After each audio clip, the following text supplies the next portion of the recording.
Hey, what's up guys? Welcome to my Beidou showcase.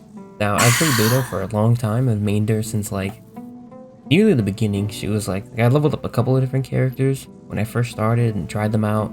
Like Kaya, Razor at some point, the Traveler, you know. And If you ever my want friend to put me trade onto tactics, Beidou I'm in the always beginning, ready. and she really stuck with me. She has such a cool playstyle.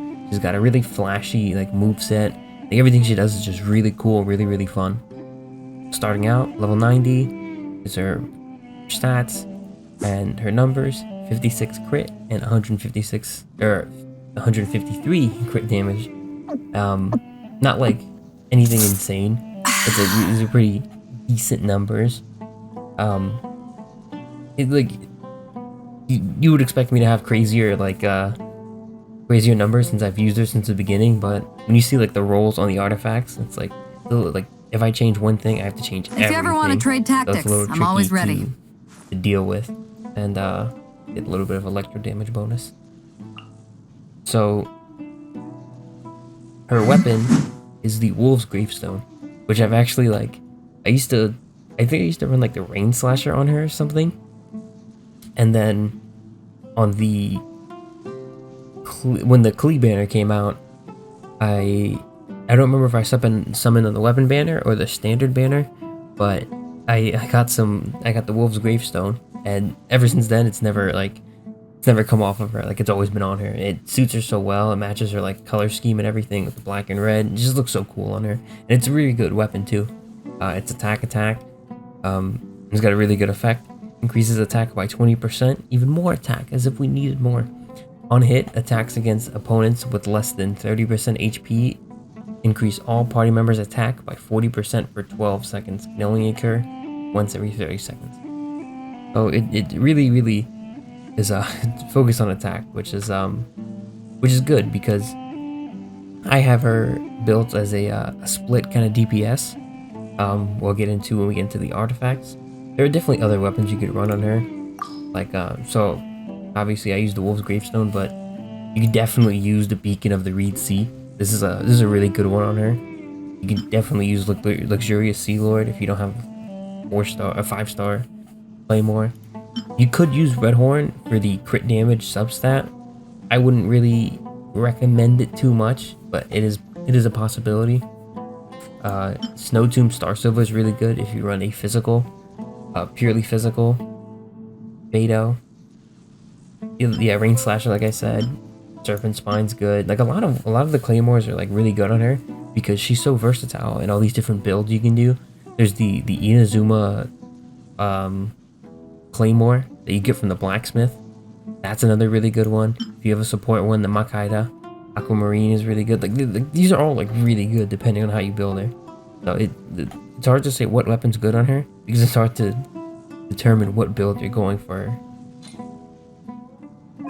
For the artifacts, I actually run a 4-piece Gladiator, which seems a little weird, seems very outdated. That's because in some cases it could be. The reason why I go for this is because I really want her normal attack to be very strong, and it works really well with her because she actually buffs normal attacks be really strong. So not buffs them to be strong, but she gives them a buff, and this gives them a buff on top of that. And then she has another status that is included in her normal attack. So these are the numbers. This is a really good flower. This is a pretty solid feather. Then we run it in attack Sands because she's not really built for like reactions or anything. I don't really care for energy recharge or elements of mastery or whatever. Just attack. And then we also have an attack Goblet, which seems weird, which seems like it's a bit out of place. Usually you would run an Electro Goblet, but no, I went with an attack Goblet because since I have her split, I didn't want to run a Electro damage Goblet and then lose out on some damage on her normal attack, and I didn't want to run a physical attack and lose some damage on her Electro attacks. And then we have, I didn't even know this till I reviewed her build. I didn't even know that this was a crit rate hat, and like I just have absolutely insane. Like look at this, 35% crit damage on a Sans. Like I just have insane crit damage, like rolls. So she just like built up to 150, which is like insane. But yeah. So alternate artifacts you could run on her. I wouldn't really recommend the electro set. I can't remember the name of it off the top of my head, but the set that is really good for her, might even be like her best set, is the energy emblem set. Oh, damn, it's like not here, nowhere in existence right now. But yeah, the emblem set is really good on her. It's oh, here he is, emblem of Severed Fate. Yeah, this is really good on her because it increases the damage of her burst, and her burst is really good. It's very important. Her kit overall is just extremely good, but this really puts a lot of focus on her burst and goes really well with the claymore from Inazuma that I mentioned earlier. So definitely, if you're running like a free-to-play Beidou who doesn't have all her constellations, then I would definitely recommend this because it's a very solid way to build her. And yeah, other than this and that, like she doesn't have like crazy like electro application. I wouldn't recommend going for some like electro reaction or like electro like dendro or something, like aggravate, whatever. Like you could do that, but I wouldn't really recommend it too much. She's better as like a main like physical DPS or a burst support character. Oh, and since it's a burst, you can actually go for Noblesse if you want to. Next up, we have our constellations. So running through them very quick. C1. When Stormbreaker is used, creates a shield that absorbs up to 16% of Beidou's max HP for 15 seconds. The shield absorbs electro damage 250% more effectively. Stormbreaker is her burst. So when you use her burst, you get a nice little shield. Stormbreaker's Arc Lightning can jump to 2 additional targets. So it makes her burst do a bit more, like, you know, on its damage and jumping around and whatnot. Summoner of Storm, so her, what's it called? Her, I'd call her burst, or, yeah, I'd call her, is her skill. Her skill goes up by 3. And then C4, this is a very important one. This is what really influenced me to change her up. Upon being attacked, Beidou's normal attacks gain an additional instance of 20% electro damage for 10 seconds. So when you do a normal attack, she does a little bit extra of electro damage. And now you might be thinking like, oh man, it's when she's attacked, like that sucks, like what are you talking about? But her skill is a counter, and this triggers under the counter. So you can counter and get like some little bit of extra electro damage. So it's good for like triggering like super conduct without like having her burst up and stuff like that. Or just a little bit of extra damage just to kick things off. Just whatever you need it for. It's just a little bit of extra damage, which made me want to go for the split physical and electro, because her normal attacks are going to be doing both, and her electro damage is already like really high up. So I didn't want to leave one like unattended. So that's why I went for both. And then her C5 obviously increases her burst by 3 levels. And then her C6, during the duration of Stormbreaker, the electro resistance of surrounding enemies or opponents is decreased by 15%. So this creates like a cool little, like she can be like an electro support character for your electro DPS. It's not like by like a crazy amount. You're not gonna get like, this isn't like a crazy huge difference. But she can also support herself, which makes it really cool and not very versatile, but very fun. So you can pop her ult and then counter an attack and then spam like normal attacks, and then you get all these different buffs and all these different ways working from just her alone, just as one character, just from using her kit in like a certain rotation. Next up to her talents, I have her Triple Crown because she's been the GOAT for too long. She's way too fun to play, even to this day. Like every now and then I bring her out and like perfect counter everything and set the grass on fire and just start going in. Her normal attack is pretty standard stuff, nothing really over here. And then her Tide Caller, her skill, which is Tide Caller. Nothing to worry about. Should anyone raise a hand against her or her men, she will avenge it tenfold with Storm and Thunder. So when you just tap it, you just get a lightning slash. That's basically what this says. It's simple. It's not really that important. You hardly ever will use it because of the nature of her hold. Lifts her weapon up as a shield. Max damage absorbed scales off of Beidou's max HP. Do not build Beidou for HP. I don't care what you think. Don't do it. Attacks using the energy stored within the greatsword upon release or once this ability's duration expires, dealing electro damage. Damage dealt scales with the number of times Beidou is attacked and the skill's duration. The greatest damage bonus will be attained once this effect is triggered twice. The shield possesses the following properties. It's 250% electro damage absorption efficiency and applies the electro element to Beidou upon activation. You can actually do some weird stuff with this because it applies electro on you. Like in Inazuma, those like electro puzzles, you can actually like hold her skill and like the like electricity will travel through her as well. That's it looks pretty goofy. But here are the stats of it. So it's got a pretty short cooldown, 7.5 seconds, and the bonus damage is pretty insane. Like you can hit some crazy ass numbers with this, and it only gets better, especially when you pair it with like her burst and everything, like I was saying, for the decreased electro resistance. Next up is her burst. I'm not reading that. This is like a little like flavor text. When normal and charged attacks hit, they create. Actually, no, this is important. Recalling her slaying of the great beast Haishan, Beidou calls upon that monstrous strength and the lightning. She calls upon the lightning. She didn't even have a vision then.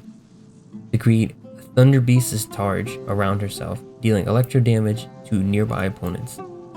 When normal and charge attacks hit, they create a lightning discharge that can jump between opponents, dealing electro damage. Increases the character's resistance to interruption and decreases damage taken. Maximum of 1 lightning discharge can be triggered per second. So her burst is where like her main like electro stuff comes in, or electro application and whatnot comes in, but it's not too insane. I think the main thing to focus on is really her skill, Tide Caller. But you can definitely go for Stormbreaker, especially if you're running like you could run her in like some kind of like electro application build. Personally, I think going the physical route's a lot better, and I think using the electro applications for just to trigger superconduct, I think it's a lot better. You could run her as like a support or whatever, but just note that if you are running her as like an electro support, there are some better electro supports you could use, like the Shogun, or if you don't have the 5-star, you can use like Shinobu. That's a pretty solid one. Lisa is like free and like actually like really good. So like I would be a little weary about playing her as a support. And it also feels weird playing like such a powerful character as a support. It just doesn't sit right with me. Moving on, her first Ascension talent. Counterattacking with Tide Caller at the precise moment when the character is hit grants the maximum damage bonus. So you don't have to sit there holding it for like and counting the hits or whatever. As soon as you get hit, you can just let it rip. Which is why she's really good when you explore, because when like the grass is on fire and you're standing on the fire, that counts as being hit. So you can just literally just tap R2 or E or whatever, and it just triggers it like perfectly. And it's like it makes it really easy to play on like mobile and all that, because then like you don't have to worry about like timing anything or like weird buttons and shit like that.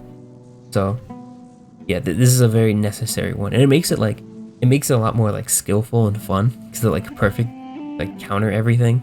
It's like Dark Souls, like parrying or something. It's like it just gets crazy, even though parrying is a lot more difficult in Dark Souls 2 than Dark Souls 1, because Dark Souls 1 you can just eye it all, so it's like a lot easier in that one, especially Demon Souls, the original PS3 one. It's like insane, but that's a tangent.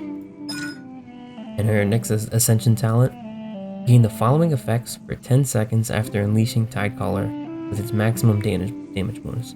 Tidecaller being the... It's funny how both of these are for Tidecaller. Nothing helps Stormbreaker. Damage dealt by normal and charge attacks is increased by 15%. Attack speed of normal and charge attacks is increased by 15%, which is extremely good. It's like Yunjin, like years before Yunjin came out, on a smaller scale. Greatly reduced delay before unleashing charge attacks. Unimportant, doesn't matter, whatever. But the way she's like the way her kit is like set up on Conqueror of Tides. When you're swimming, decreases stamina, whatever. It's unimportant. So the way she's built, the way that I built her, is that you use Stormbreaker and you decrease their electro resistance, and then you pop Tidecaller when they're attacking at the right time to get the perfect counter, because I always get the perfect counter when I'm using a controller. When I'm using like keyboard, I am horrendous with it. So their electro damage, their electro resistance is lower because of Stormbreaker, and then you use Tidecaller, get the perfect counter, and her normal attack is buffed with speed and additional damage, and then you just let it rip on normal attacks. And if you have some kind of like ice support up, like Rosaria or even Chi-Chi's skill is actually pretty decent, then you just let it rip on normal attacks. When you have the superconduct and all these like buffs in place, and then her Constellation that is giving you the additional electro application, there's so much going on, and like the burst is still up and jumping around. It makes her insane. Like, and along with the obviously the Gladiator 4-piece, because she is a Claymore user, believe it or not. So that was my like inspiration to like build her this way and to play her this way, and she works out pretty well. Worst case scenario, you like, if your damage is getting kind of low, every now and then you throw out a what's it called? You throw out a counter, as long as it's a perfect one. I don't miss. So you throw out one of those, you get like a pretty solid chunk of damage, along with dodging an attack, and then you like reapply everything. You get some electro or energy particles and all that, and then you spam some normal attacks. Like, it works out really well, especially when you have the right supports around her. Like, you could play her, like I said, with like ice characters that are supports. You could play with a character like Yunjin to buff her normal attack and all that while you're spamming normal attacks. You can I mentioned you can play her as like a support or like electro stuff. I personally wouldn't really recommend it, but yeah, that's like the main chunk of how I use her and who I play her with. I've never tried her with Yunjin yet, but that is something you can do. But I like doing like other cool stuff. Like, you can play her with like Mona, and then like, because that also is an option too. Even though I don't have her built for her shield, you can also like you can just use her shield to support your other characters too. It doesn't have to be just like the Beidou show when she's on the team. Like, she's so versatile because you can just switch out and just do different things with her, even though she's built in one way. Extremely cool character, extremely versatile, very unique, very, very fun, very easy to build. I highly recommend, if you have Beidou, even if you don't have all her constellations, if you don't have many of them, screw it. No matter how many you have, whether you have none of them or all of them, she's a really good character. And I highly recommend building her. And if you tried out my build, let me know what you think. And if you think my build is shit, it probably could be. Like, it could be a lot better. Then let me know in the comments. But it's a really solid build. It's worked out really well for now. So yeah, thank you guys for watching. Check out some of my other builds. Check out some of my other tier lists. And take care. If you ever want to trade tactics, I'm always ready.